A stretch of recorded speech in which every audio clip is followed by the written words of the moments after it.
बहुत गहरे नीले समुद्र में पर्ल नाम की एक मत्स्य कन्या रहती थी। उसके शल्क इंद्रधनुष के सभी रंगों से चमकते थे। पर्ल अपनी बहनों से अलग थी। उन्हें मूंगे की चट्टानें और चंचल डॉल्फिन बहुत पसंद थीं। मुझे भी समुद्र से प्यार है, लेकिन मैं एक और दुनिया का सपना भी देखती हूँ। उसने सीपियों से कहानियां सुनी थीं। जमीन नाम की जगह के बारे में कहानियां, जहां इंसान रहते थे। पर्ल उसे अपनी आंखों से देखना चाहती थी। वह समुद्र तट पर चलना चाहती थी और अपनी पूंछ पर गर्म सूरज को महसूस करना चाहती थी। एक दिन पर्ल को एक जादुई सीप मिली। यह उसके शल्कों की तरह चमक रहा था। एक इच्छा करो पर्ल, एक इच्छा करो और यह पूरी होगी। पर्ल ने सीप को कसकर पकड़ लिया। उसने अपनी आंखें बंद कर लीं और पूरे दिल से कामना की। मैं इंसानों की दुनिया का अनुभव करना चाहती हूँ। अचानक सीप चमक उठा। पर्ल ने एक अजीब सी अनुभूति की। जब रोशनी फीकी पड़ गई तो पर्ल अब मत्स्य कन्या नहीं थी। उसके पैर थे, वह इंसान थी। पर्ल बहुत खुश हुई। उसका सपना सच हो रहा था। पर्ल ने चारों ओर देखा। समुद्र तल गायब हो गया था। वह एक समुद्र तट पर थी, बिल्कुल कहानियों की तरह। रेत नरम और सफेद थी। लहरें धीरे से किनारे पर टकरा रही थीं। पर्ल हंसी। उसने खारी हवा में गहरी सांस ली। ये बहुत अच्छा था। बात का थी।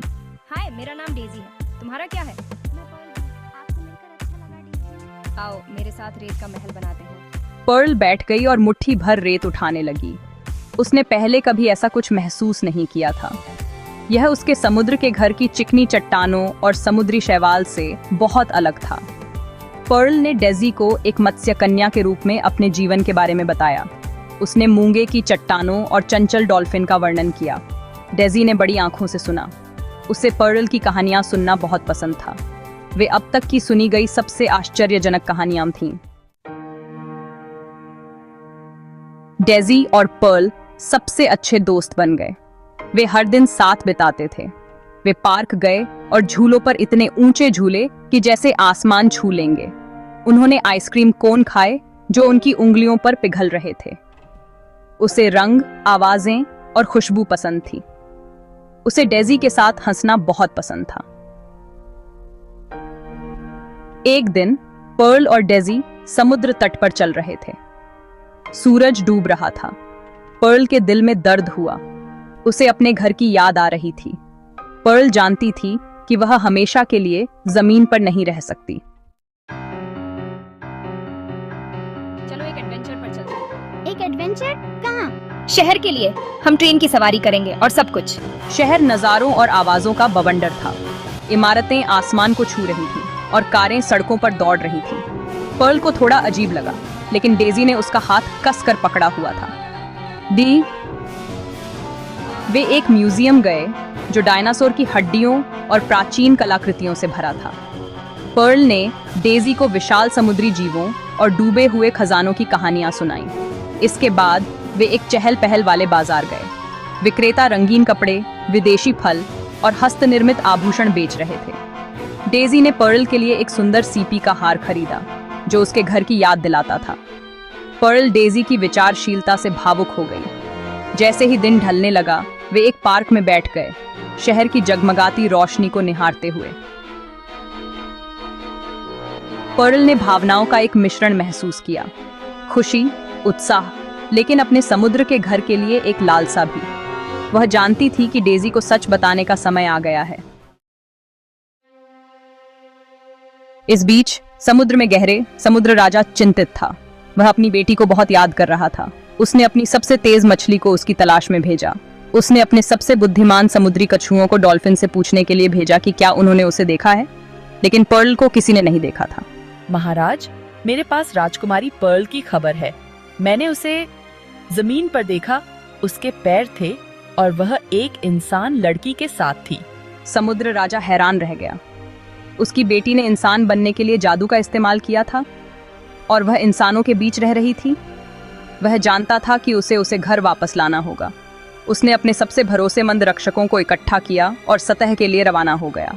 यात्रा लंबी और थका देने वाली थी, लेकिन समुद्र राजा अपनी बेटी को खोजने के लिए दृढ़ था। वह उससे बहुत प्यार करता था। वह बस यही चाहता था कि वह सुरक्षित रहे।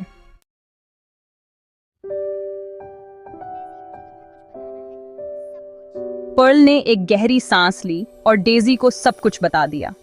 उसने उसे जादुई सीप और एक मत्स्यकन्या राजकुमारी के रूप में अपने जीवन के बारे में बताया। डेजी ने धैर्यपूर्वक सुना। जब पर्ल बोलना समाप्त कर चुकी तो डेजी ने उसे कसकर गले लगा लिया। मुझे तुम्हारी याद आएगी, लेकिन मैं समझती हूँ तुम्हारा घर समुद्र में है। पर्ल अपने दोस्त पर कृतज्ञतापूर्वक मुस्कुराई। तभी उन्होंने एक तेज आवाज सुनी। पर्ल मेरी बेटी। समुद्र राजा पानी से निकला। वह एक राजसी मछुआरा था जिसकी सफेद दाढ़ी बह रही थी और सिर पर मुकुट था।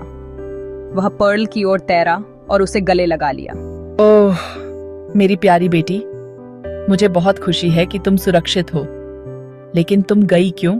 पर्ल ने बताया कि वह इंसानों की दुनिया का अनुभव करना चाहती थी। उसने उसे डेजी के साथ अपने कारनामों और उन सभी अद्भुत चीजों के बारे में बताया जो उसने सीखी थी। समुद्र राजा ने ध्यान से सुना। मैं तुम्हारी लालसा समझता हूँ पर्ल। आपने मेरी बेटी पर बहुत दया की है। धन्यवाद। फिर वह पर्ल की ओर मुड़ा। लेकिन हमारे लोगों को तुम्हारी जरूरत है पर्ल। हमें अपनी दो दुनियाओं के बीच एक सेतु की आवश्यकता है। उसके मन में एक विचार आया। पर्ल, मेरा प्रस्ताव है कि तुम मानव दुनिया में हमारी राजदूत बनो। आप हमारी कहानियों और परंपराओं को उनके साथ साझा कर सकते हैं और आप उन्हें हमारे महासागरों का सम्मान और रक्षा करना सिखा सकते हैं। मुझे पता है कि तुम यह कर सकती हो पर्ल। हमारी दुनिया को एक साथ लाने के लिए आपके पास साहस, दया और समझ है। बता किसी युवाज करनी।